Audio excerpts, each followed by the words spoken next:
Good morning, artists. Today we're starting a brand new project where you are going to create an evergreen tree weaving out of yarn and a paper plate. Today what we're going to do is we're going to start by making your loom, or what your weaving will go on.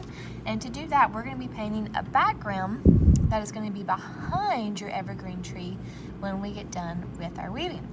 Today what you're going to do is you're going to get your own paper plate. This is going to be the base of your loom that we're going to attach our strings to and then start weaving on.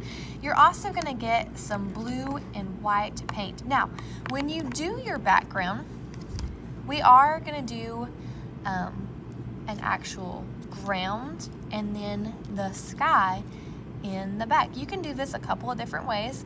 I gave you white, so if you want to use your white and just add another layer. Now, I know your paper plate is already white,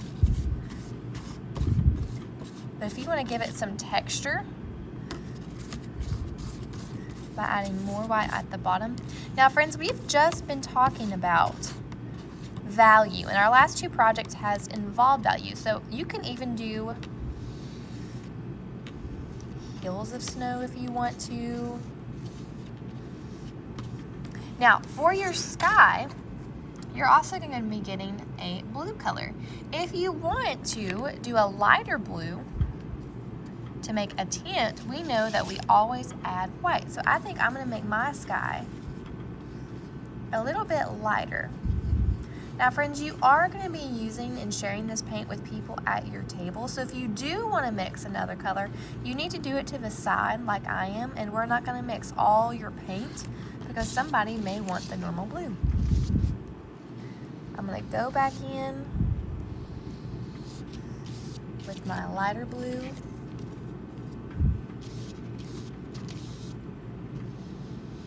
I'm just going to paint around the white that I did before for my snow. I think what I'm also going to do, I'm going to take my normal blue on my palette. I'm going to put it at the top. Now, friends, again, when you do this, you don't have to do it exactly like I'm doing. You can be creative with this and decide how you want to do it. We're going to put paint all the way around, though, even on the edges of your plate.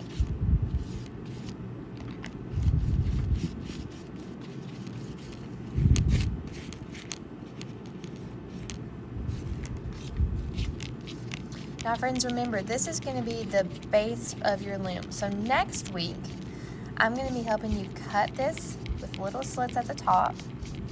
And then we're going to be using string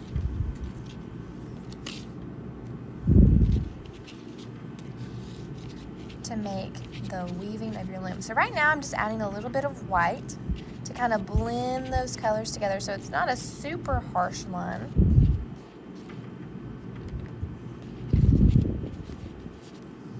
Getting all the cracks over here. Now, friends, when we do this, you need to use your white first because you're not going to have a dog bowl to wash your brush.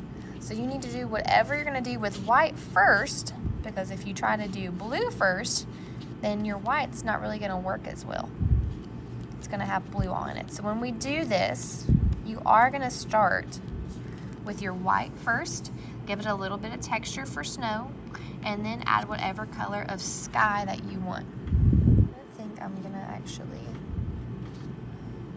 make this come down more.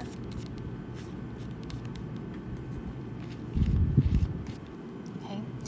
I think I'm also going to add a little bit of snow to my background, so I'm going to use a smaller brush. I'm just going to put white dots behind of it. Again, friends, you don't have to do it just like I'm doing if you want to be creative with it, but you are only going to get white and blue. And I do want you to have some type of ground, a foreground, so in front of it, and then a background, what's going to be behind your tree. Okay. We are sharing your paint with your whole table. So if you do mix or make another color, you need to do it to the side and not mix your whole paint palette. You are only going to start with white first if you do want white on yours, which I think that you do for some snow. and then we're gonna go back in with our blue. We are gonna let these dry, and then next week we're gonna be using them for our loom weavings.